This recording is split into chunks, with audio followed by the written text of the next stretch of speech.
బులెటిన్లో బ్రేకింగ్ చూస్తున్నాం. ఆదిలాబాద్ జిల్లాలో జేపీఎస్ ఓపీఎస్ల ధర్నాకు బీజేపీ రాష్ట్ర నాయకులు కంది శ్రీనివాస్ రెడ్డి మద్దతు తెలిపారు. పంచాయతీ కార్యదర్శులను రెగ్యులర్ చేయాలనే డిమాండ్తో చేపట్టిన నిరవధిక సమ్మె 6వ రోజుకు చేరుకుంది. ఈ సందర్భంగా సంఘీభావం తెలిపిన కంది శ్రీనివాస్ రెడ్డి రాష్ట్ర ప్రభుత్వం తక్షణమే జూనియర్ పంచాయతీ కార్యదర్శులను రెగ్యులర్ చేయాలని డిమాండ్ చేశారు.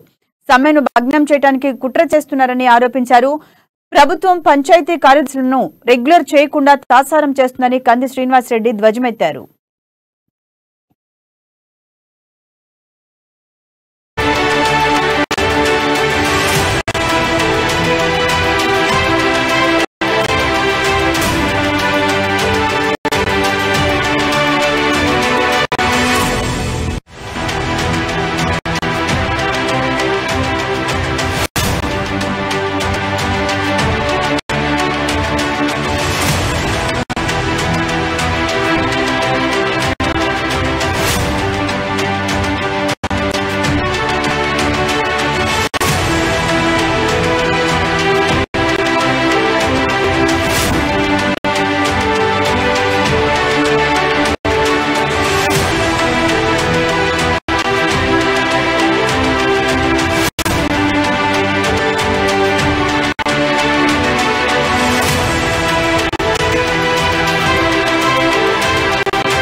బులెటిన్లో బ్రేకింగ్ చూస్తున్నాం. ఆదిలాబాద్ జిల్లాలో జేపీఎస్ ఓపీఎస్ల ధర్నాకు బీజేపీ రాష్ట్ర నాయకులు కంది శ్రీనివాస్ రెడ్డి మద్దతుతారు. పంచాయతీ కార్యదర్శులను రెగ్యులర్ చేయాలనే డిమాండ్తో చేపట్టిన నిరవధిక సమ్మె 6వ రోజుకు చిక్కుంది. ఈ సందర్భంగా సంఘీభావం తెలిపిన కంది శ్రీనివాస్ రెడ్డి రాష్ట్ర ప్రభుత్వం తక్షణమే జూనియర్ పంచాయతీ కార్యదర్శులను రెగ్యులర్ చేయాలని డిమాండ్ చేశారు. సమ్మెను భగ్నం చేయడానికి కుట్ర చేస్తున్నారని ఆరోపించారు. ప్రభుత్వం పంచాయతీ కార్యదర్శులను రెగ్యులర్ చేయకుండా తాత్సారం చేస్తుందని కంది శ్రీనివాస్ రెడ్డి ధ్వజమెత్తారు.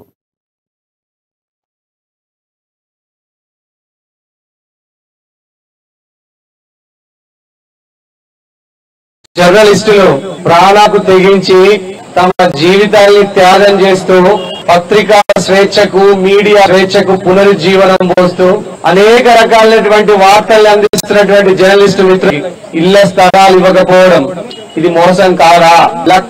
వేల లక్షల కోట్లు ఖర్చు పెడుతున్నాం వివిధ ప్రాజెక్టుల మీద అని చెప్పుకుంటున్నాం. గుండెడు భూమి ఇవ్వడానికి మన దగ్గర ప్రభుత్వం స్థలం లేదా? ఆదిలాబాద్ పట్టణ వేలాది ఎకరాల ప్రభుత్వ భూముల్ని ఎన్ఓసీల పేరు చెప్పి కొట్టేసింది నిజంగా? గుంటెడు జాగా అడిగినందుకు జర్నలిస్టులకు ఇవ్వడానికి మీకు మనసుతలేదా? ప్రభుత్వమా 100 ఎకరాలు ఎన్ఓసీ పేరు మీద ప్రభుత్వం నుంచి కాల్ చేసిన మాట వాస్తవం కాదా?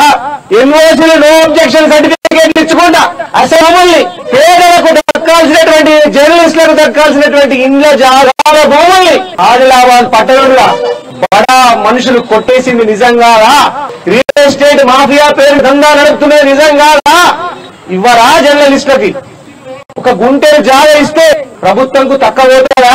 ఇళ్ల స్థలాల కోసం వీళ్ళు తెలంగాణ ఉద్యమం నుంచి కూడా తెలంగాణ రాష్ట్రం వస్తే మాకు ఇండ్లు వస్తాయి, మాకు డబుల్ బెడ్రూమ్ ఇండ్లు వస్తాయి, మాకు జాగాలు వస్తాయి అని ఆశలు పెట్టుకునేటువంటి జర్నలిస్టు మిత్రులకి ఏం మిగిలింది? ఏం మిగిలిచ్చిర్రు?